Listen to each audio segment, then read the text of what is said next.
Hey, Coach, welcome. I'm glad you found us on YouTube. Let me know how I can help you. I've coached for 30 years, won a lot of championships. You can see behind Coach MBA, guys. I am here to help. I started teachhoops.com to help coaches just like you through this great journey we call basketball coaching. It's got more resources, and I think the best part is our community and our resources that we have. You'll get my personal email address. We can get on a phone call. Teachhoops.com is the answer for your coaching journey. Let me know how I can help you, and enjoy the video. In November. No, I think you should just have a plan in case we're not going in November. I think it's very likely that they extend it out if necessary and start after January and just have a later season. Yeah. But then, so in my theory is this is just me speculating, is that maybe we will be able to practice, but we won't be able to play because they won't want us to get on a bus. They won't want us to travel. You know, what does a social distancing practice look like? Yeah, but as long as you're doing that, then why not just play some games with people? Because you're not increasing the circle and you're not traveling. You know what I'm saying? Because all of a sudden you're putting more people in confined space. That's just my thought, is like I can see districts around the country going, you can practice because these are the kids that are contained, but we're not going to let you travel.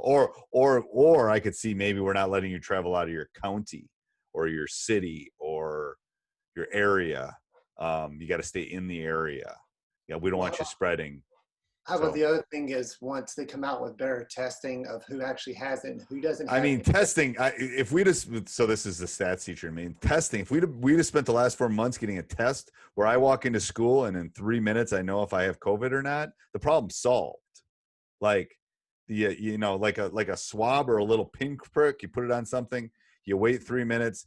Do I have COVID or don't I? Nope, I don't. Good. I can go into, I mean, you come up with that, you'll be a billionaire with a B.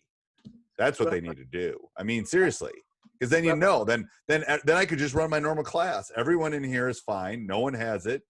We can just go on with our normal life. We're going to play an opposing team. We test all the kids before they get on the bus. Ding ding ding ding ding ding ding. Oh, you're all clear. Good. Let's go. You know, it'd be easy, but yeah. Anyway, I'm saying even with the testing that does take a while, if it gets more accurate, if you find out that maybe the majority of people already had it, that just but did you see the recent thing? Because I'm revving up for stats class. Is there's people already that have had it and got it in a second time. Okay, that was my thing. I haven't heard. Yeah. There's doctors that have had they've given them a test, they've had it, and then so now they're figuring out, did they never get rid of it in their body or did they recatch it? So they're trying to figure out all that. So I don't know. We won't solve this. I can help you solve the basketball problems. I can't help you solve these problems. Yeah, well, one last comment, and then I'll make a comment or two, and I'll let you go. But as far as what the actual numbers that come out of actually what it does for as far as being more deadly or more serious than just the flu and other things, still it's just the older people that the numbers. But here's the stuff. As I've had players get it, and it lingers. I have a kid that's an accountant and a lawyer. Won't name him here, but he got it in March. He's still waking up at night with pain and aches. He's seen a chiropractor. He's got brain fog. I mean, this thing. Everyone that I know that's gotten it says you do not want this. You do not want this. Like. And we don't know the long-term effects either. That's the problem. If we knew the long-term effects, we just let everybody get it.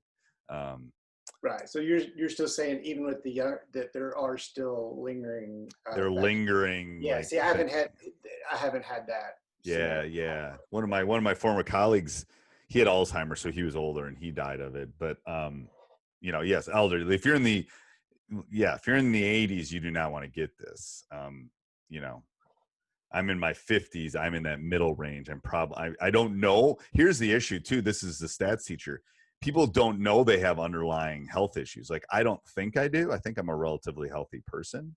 But I don't know. I don't think, I mean, I know I'm not diabetic. I know I don't have those things, but I don't know. I don't think I have any harm, but if I do, I'm going to find out real quick if I get COVID. If I have heart issues, I'm going to find out real fast. So, yeah. All right. Well, All right, basketball. Those are good. Those are all good observations. So yeah, it's a stats teacher. I'm always thinking numbers. So just a couple of quick things. So Yep. this next year I'm going to be a lot smaller as far as actual players are going to be playing. So I might actually have 6 to 7 to 8 players that are actually going to be playing.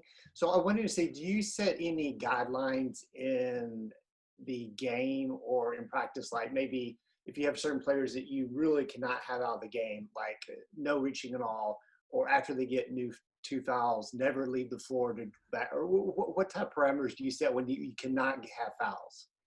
Yeah, those are side conversations I have with the players. Because I've had my fair share of those. I had point guard a couple of years ago, and we couldn't get him in foul trouble. We were just going to be a different team. Right. So sometimes I'll pull them when they get their second to talk to them. I always remind it. I don't want them to stop playing defense. I will change up matchups to protect them. I will change up defenses to protect them. I will do some things if I need them really on the court.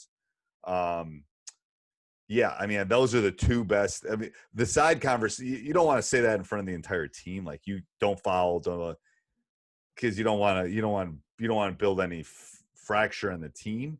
But I think it is important to have those side conversations with that player and say, you can't. I refer to them as stupid fouls. You can't get a stupid foul. Like, let's say the kid's name is John. John, you can step in and you can step in and take a charge, but if you've got 3 fouls, I don't need you stepping in and taking a charge. The cost benefit there, some of the business part of me, the cost benefit is not good enough at that point.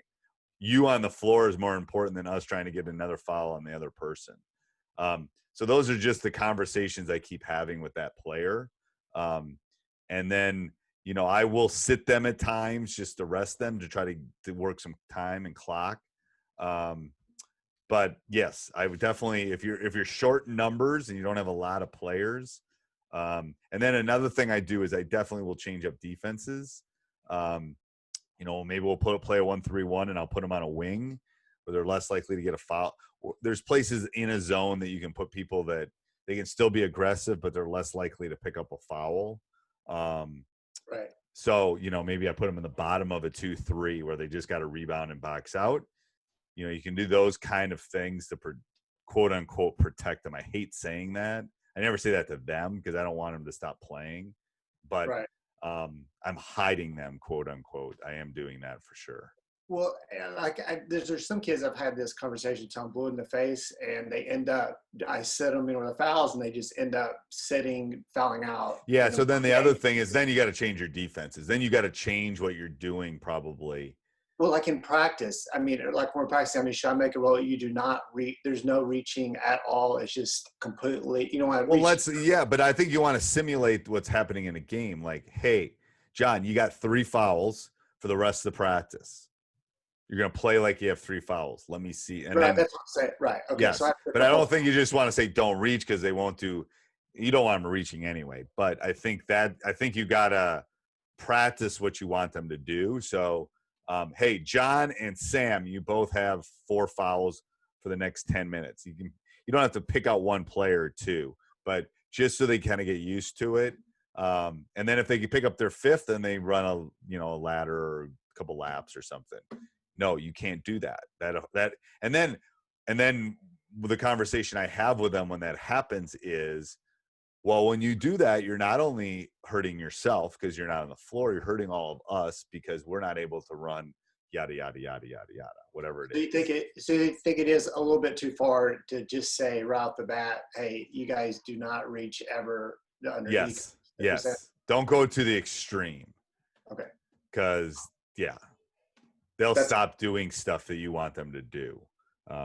But then you can self-correct. What I do is like you self-correct and, you got that foul because you reach, move your feet to, it's a teachable moment. They need to flip a switch where they say, hey, I'm in foul trouble. Well, then in the side conversation I have, do you want to play 30 minutes? Like, do you want to play a lot? Because I want to play you.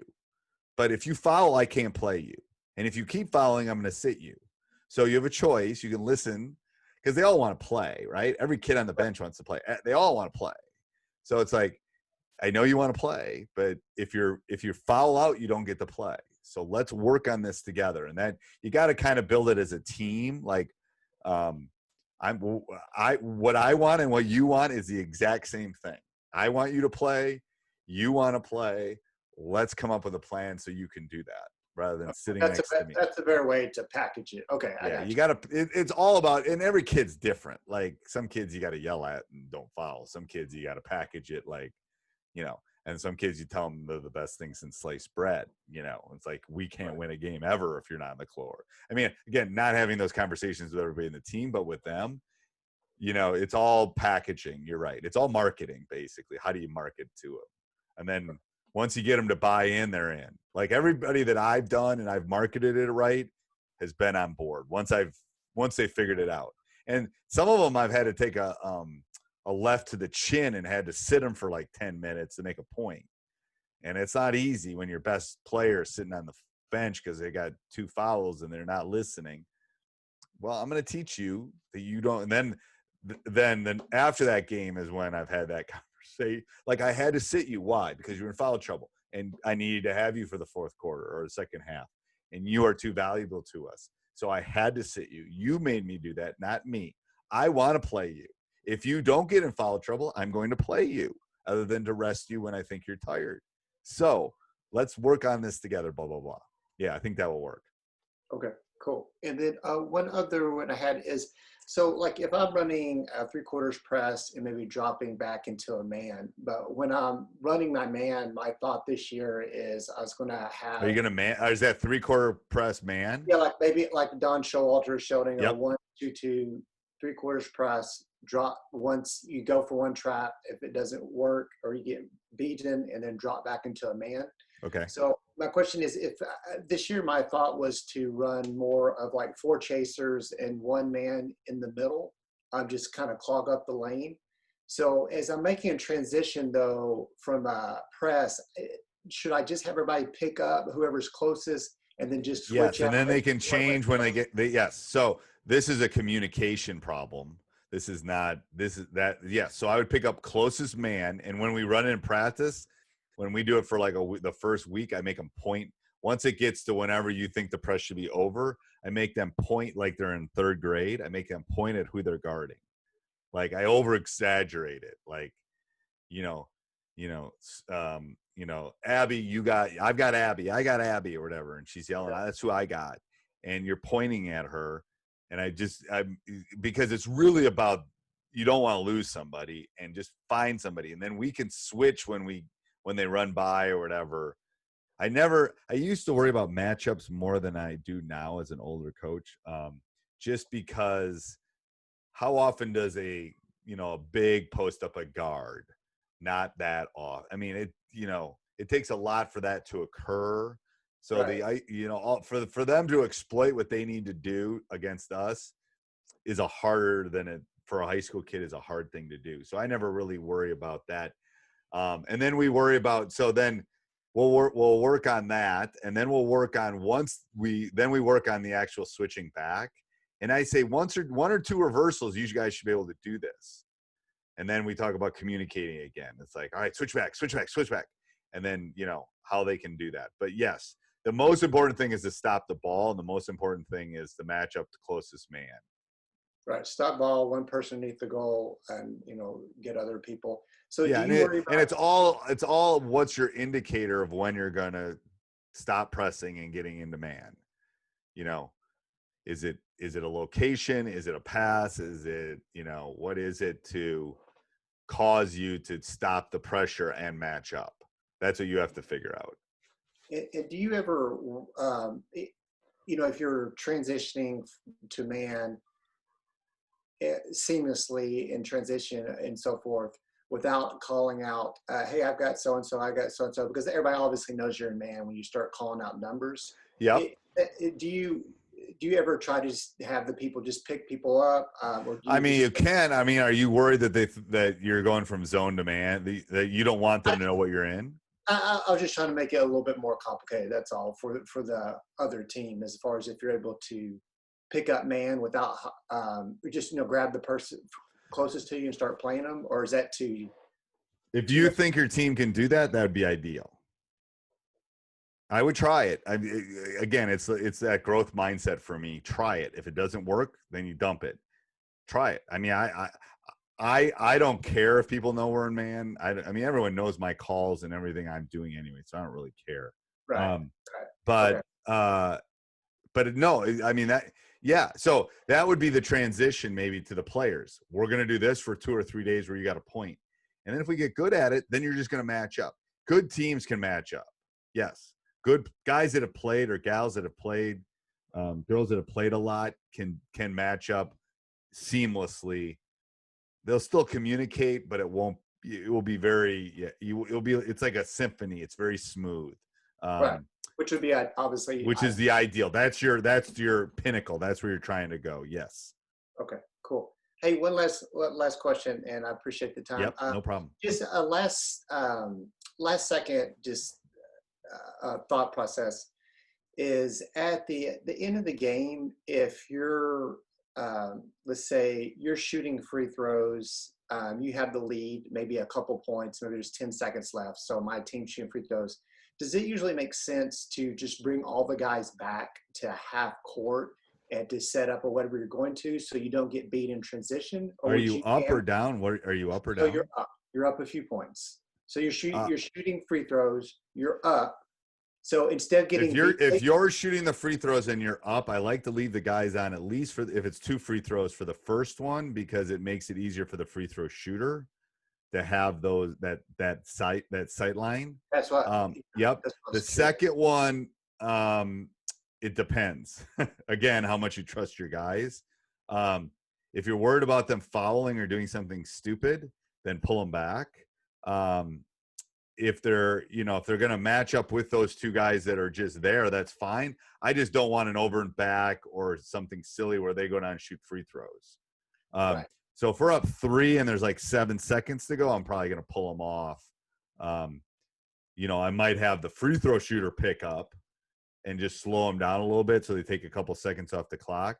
Okay. But a lot of time when you hit that second free throw, they'll take a timeout, or they'll get it to half court and they'll take a timeout. So I think you're thinking along the right lines in the sense that you don't want your guys to do something silly at that point.